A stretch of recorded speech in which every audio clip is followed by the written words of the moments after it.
Women Taking the Lead, Episode 3. I think, like I was talking about in the beginning, I was really unsure and kind of expecting things to happen really fast. And I wish I could go back and be like, you know what, you got to put hard work in to be successful with anything. Hello, my name is Jody Flynn, and welcome to Women Taking the Lead, where we are all about creating blasts of inspiration to help you overcome self-doubt so that you can lead with confidence, integrity, and a sense of humor. Your future awaits, so let's get started.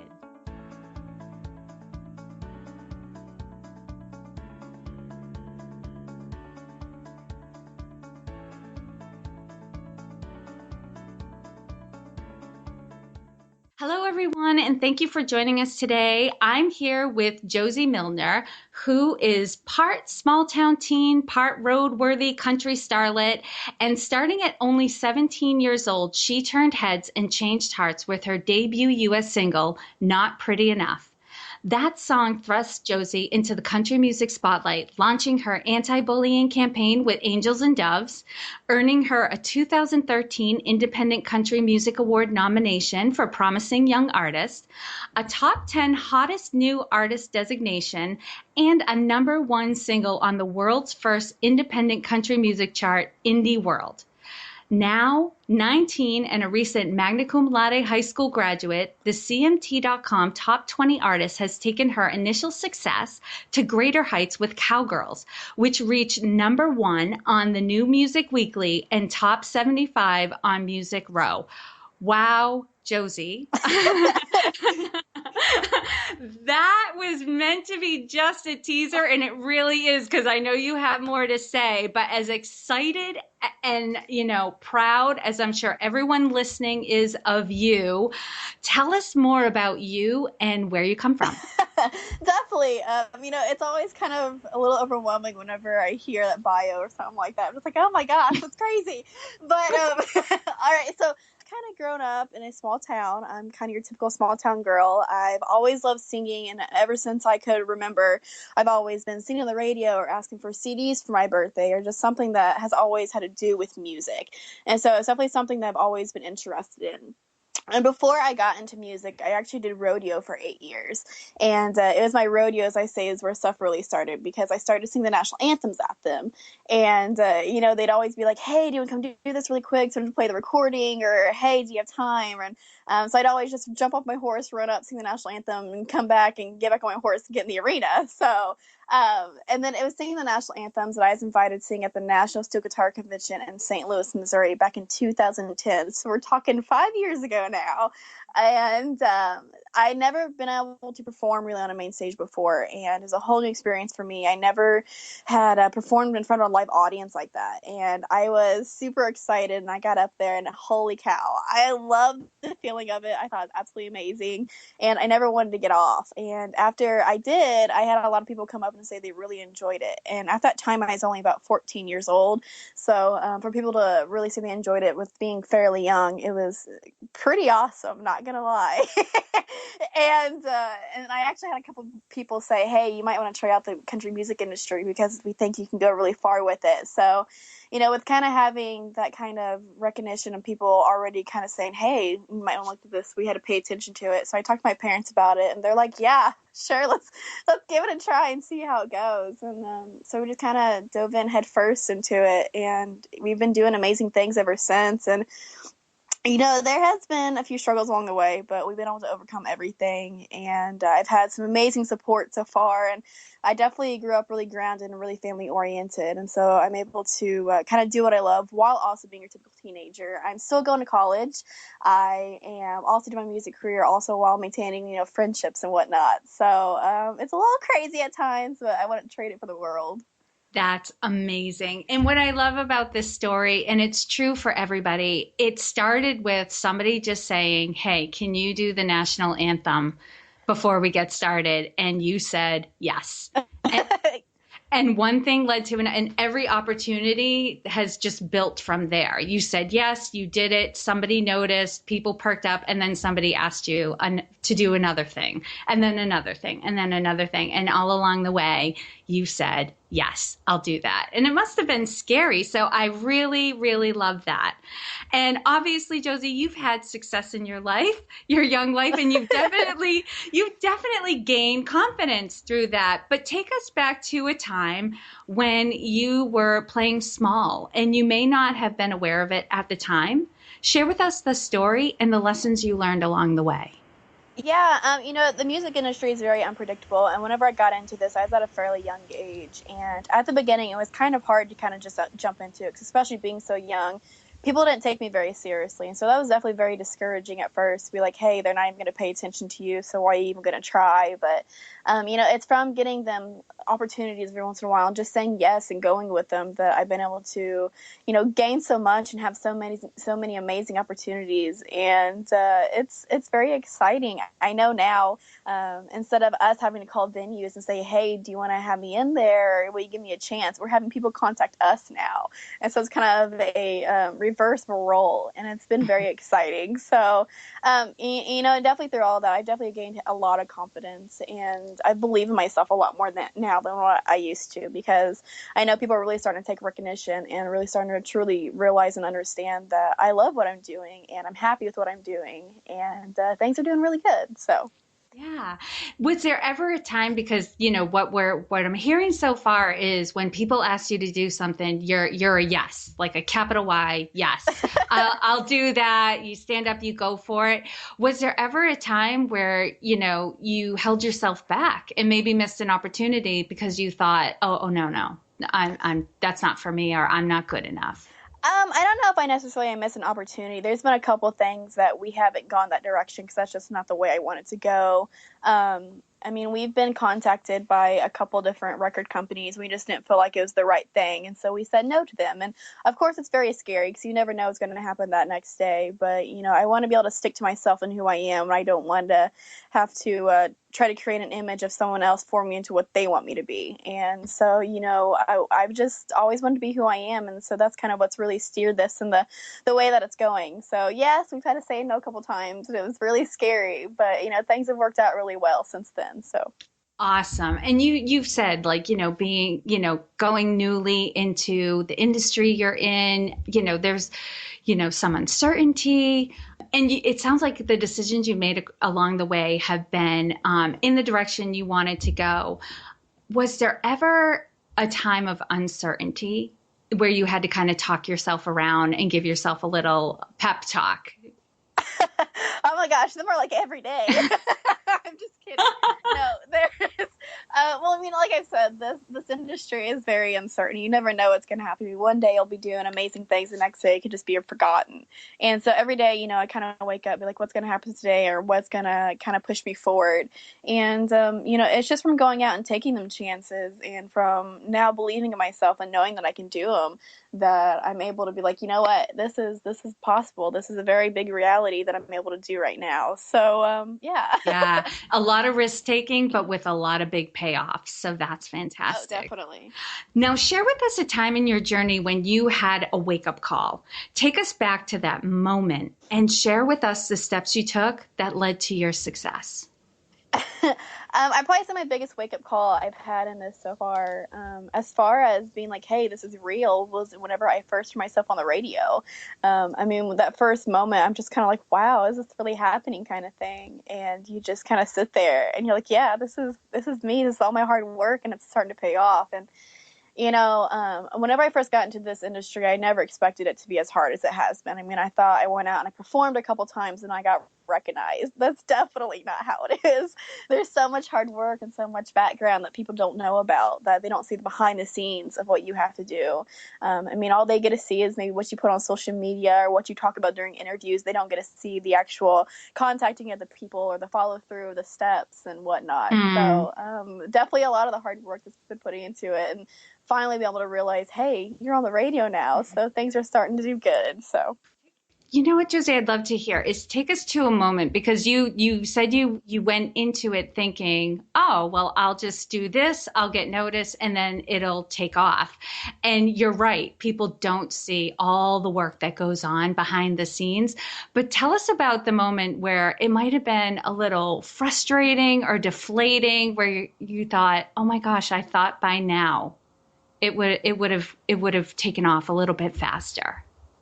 Yeah, when we first got into this, it was just kind of me and my mom that were kind of controlling my career. And for about the first year, we're the ones that handled it. And it was so crazy because I'd come home from school and we had to go straight into the music aspect of my life. And, it took up so much extra time. And I was like, oh my gosh, can I handle this? Is this going to be something I'm going to be able to do? And, because being in high school, I'm gone for 8 hours out of the day in classes, and I come home and I got to go pretty much straight back to work again. So it was like having almost a full-time job by the time I was 15. So that was something that was pretty overwhelming at the time. But, the longer we were in it and the more we started asking questions, the more people we started to meet, it just kind of started to work itself out. And then we got a manager, and then the manager really started to help. And, it's just been a whole bunch of question asking, and talking to a lot of people and finding out a lot of information. And, it's been a lot of bumps and bruises too, but we've just had to work through all of them and just kind of get past everything. So. And what did you put in place? I was so there with you. Like, you've been in school all day, you come home, you might be a little tired, ready to have some fun, but you're heading back, into work mode. And that could have been overwhelming, if it had gone on for a long time. What did you do to kind of support yourself so you could handle this schedule? I think as far as support, it would have to go to my family. My family has always been there if I've ever needed anything, or if I've needed help on homework or help with my music, or, just someone to talk to. They've always been there. And of course, my really good friends I've been able to kind of grow up with. And, just like I said, having that support there. And I've, throughout high school and throughout all my education years, I have always been the kind of student that's wanted to do the best that I can. And like you mentioned, I graduated with a 3.9 GPA. So to do that while doing the music career, I definitely put a lot of pressure on myself. I'm what you like to call a perfectionist. I can't stop until it's like perfect. And so I knew when I first got into this career, I was going to maintain really good grades still. And so like I said, I think that added a lot of extra pressure to me, but it all worked out. Yeah. Don't know how, but it did. And now I'm going to college, and things are, I don't think they're as much pressure as it was in high school, but, it's still college, so it's still a little difficult. Still a lot of work. And, there definitely is a magic behind the madness, it sounds like, where you were saying you really leaned into your support system. Right? You realized this could get overwhelming fast. So what did you do? Like, you called on family and friends to help you where they could. And whenever you talked about you and your mom being in this unknown world and unknown situation. And what do you do with that? You asked lots of questions. Oh, yes, to get the definitely. answers. So definitely two pieces of the puzzle that have made you this successful so far. And what I want everyone to get is there's no one way to lead. We're all different, and we're going to lead differently. So Josey, how would you describe your leadership style?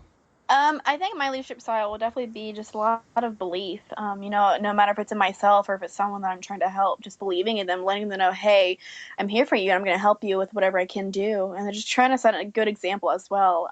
Like I was mentioning, how I've always just kind of wanted to stay myself and be myself throughout this music career. And that's one thing I think I've really been able to accomplish, is just kind of showing who I really am. And I think just kind of being that good role model, of course, is really good leadership, because I love it whenever I get people that contact me, say, hey, I love what you're doing and I admire you so much. And, it just makes me smile. It makes me so happy to know that people kind of appreciate that and look at it. So, and then like I said, belief, and just believing and knowing that I can do it, and believing in other people, and so. Yeah, it can sound so cliche when we tell people, just be yourself. Just be yourself. That's what's going to make you successful. But it's true. It is. It's very true. It's so true. And I tell, and I work with my clients on this too. If we can let down the guard and just let a little bit more of ourself kind of out. Right? Out from behind the curtain, and share with ourselves. And usually the key here is,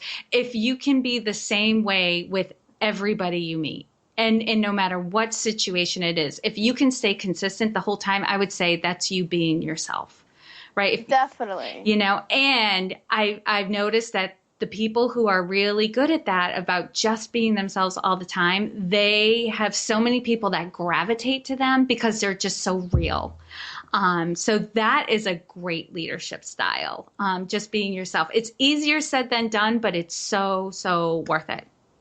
Oh yeah, it's definitely easier said than done. I know at first I was trying to create this whole, I don't know if to say it, an image of myself, but then along the way, I'm just gonna be like, you know what, I'm just gonna be me, and I love being myself. Be able to post about Hmm. myself and how I really am. I mean, I went to my senior prom as Cinderella. I literally wore a Cinderella dress, and I looked like Cinderella for my senior prom because I love Cinderella.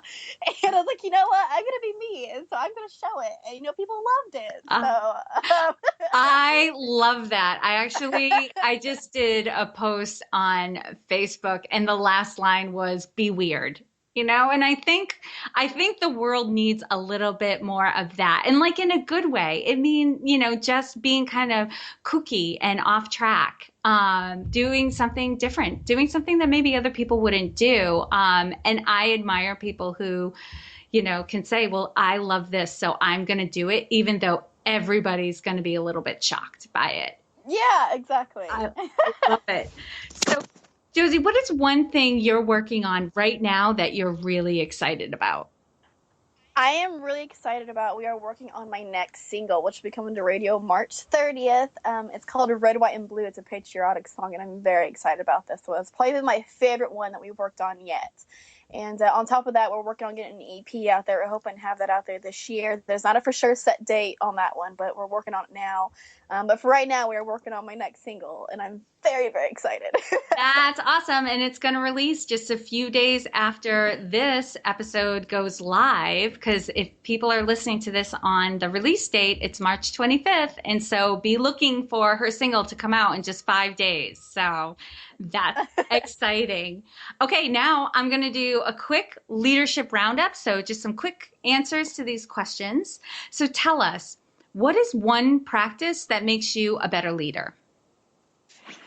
Oh, goodness. I think just kind of communication and talking to people and just kind of understanding them and getting to know them is something that I really like to I like to do. Especially at shows, I like to be able to talk to people afterwards and get to meet them and get to know them and hear their stories, and especially with the anti-bullying campaign and talking to people and just kind of understanding others besides myself is really nice, and it kind of makes you realize, hey, you're not the only one here, and to be able to kind of pay attention to other people, it's really cool. That is very cool.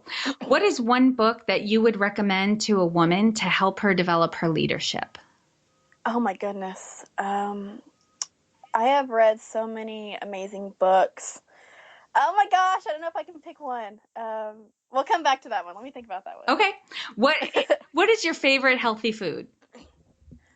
Apples. I have recently gotten my braces off like a month ago, and I have been chowing down apples. So apples right now. I love that. And anybody who knows me knows I'm like nodding my head with you. I'm a New England girl and I love apples. Okay, knowing what you know now, if given a chance to go back and do anything differently, what would you change? I think, like I was talking about in the beginning, I was really unsure and kind of expecting things to happen really fast. And I wish I could go back and be like, you know what, you got to put hard work in to be successful with anything. And so I think if I wish I could go back and be like, you know what, you got to work hard. You can't just expect amazing things out of the blue. So just going back and kind of appreciating hard work a little bit more at the beginning. I definitely know I appreciate a lot more now than what I used to. So Just being ready for it, I think, makes a big yeah. difference. When we assume things are going to come easy and they don't, oh, it can be so deflating sometimes. So just being ready, like, okay, this might take some effort. And if it turns out to be easy, well, bonus. There you go. There you go. All right. I'm going to come back to the book question. And if you have to give a couple, that's fine. Really interested in books that you've read that have inspired you in your own development as a leader and as a woman taking the lead in her own life. So if you were to recommend a book or two to a woman who wants to develop her own leadership, what would you recommend? All right. I think I'm going to go with In the Time of the Butterflies by Julia Alvarez. I read this book actually for my 8th grade summer reading. And back then I really did not understand it very much. So I actually just reread it about a year and a half, 2 years ago. And the book itself is literally about 4 sisters, sorry. And they just kind of go through a lot of hard times, and they just are always there for each other, and they're able to kind of get their they're able to stand up for all the other women that are kind of in their group, I guess you could say. And they're just kind of a voice for all the people that don't really necessarily have a voice. And it's it's a lot to put into one little paragraph, but it's just a really good book. It's very powerful, and it's a lot about family, and it's about courage, and it's just a really good book. It sounds amazing. I'm going to have to put it on my list because I have not read that book yet. Okay. Yeah. And before we say goodbye to you, share with us a success quote or a mantra and why it has meaning for you today. Definitely. The quote that I kind of live by right now is follow your heart and dare to dream, because, you got to be able to follow everything that you want to do, and you got to dream the biggest you can dream. I mean, if you don't dream big, then you're never going to be able to kind of really reach for these huge goals. And I definitely know right now I'm dreaming very big with this music career. And like we've talked about, I'm following myself, and I'm following my heart and who I am. And that's just kind of my motto, I guess I'm gonna say life goal is just to follow myself and to dream really big. So fantastic. All right. Lastly, what is the best way for our listeners to connect with you? Definitely. I'm pretty much everywhere. You can find me on Facebook, Twitter, Instagram, YouTube, all that fun stuff. Just search for Josey Milner, JoseyMilner. And you can also find me on my website, www.joseymilnermusic.com. And you can also find my music on iTunes. So a little bit of everywhere. Awesome. They should not have a hard time finding you. If they want to find you, you should be found. I should be, hopefully. Just make sure it's spelled right. You'll find me. It's different than what most people are used to. And we'll have links in the show notes. So if anyone happens to have a hard time, come over to Women Taking the Lead, find Josey's show notes page, and all the links will be right there. And Josey, thank you so much for taking the time to inspire and enlighten us. We're all better for having met you. Oh, thank you. Oh my gosh, Josey was so sweet and so wonderful to do the interview that day. She was calling me from her college, and she had a cold, so she really pulled through and did a great interview. And if you enjoyed this episode, you can find all of the resources and the links on womentakingthelead.com, or you can use the shortened link that I've created for you, which is womentl.com, and you'll find her in the podcast tab. Thank you all for joining me on Women Taking the Lead. And to strengthen you on your own leadership journey, I'd like to send you off with a quote from Marianne Williamson, so here goes. Our deepest fear is not that we are inadequate. Our deepest fear is that we are powerful beyond measure. It is our light, not our darkness, that most frightens us. We ask ourselves, who am I to be brilliant, gorgeous, talented, fabulous? Actually, who are you not to be? You are a child of God. Your playing small does not serve the world. There is nothing enlightened about shrinking so that other people won't feel insecure around you. We are all meant to shine as children do. We were born to make manifest the glory of God that is within us. It's not just in some of us, it's in everyone. And as we let our own light shine, we unconsciously give other people permission to do the same. As we are liberated from our own fear, our presence automatically liberates others. Again, thank you for joining me, and here's to your success.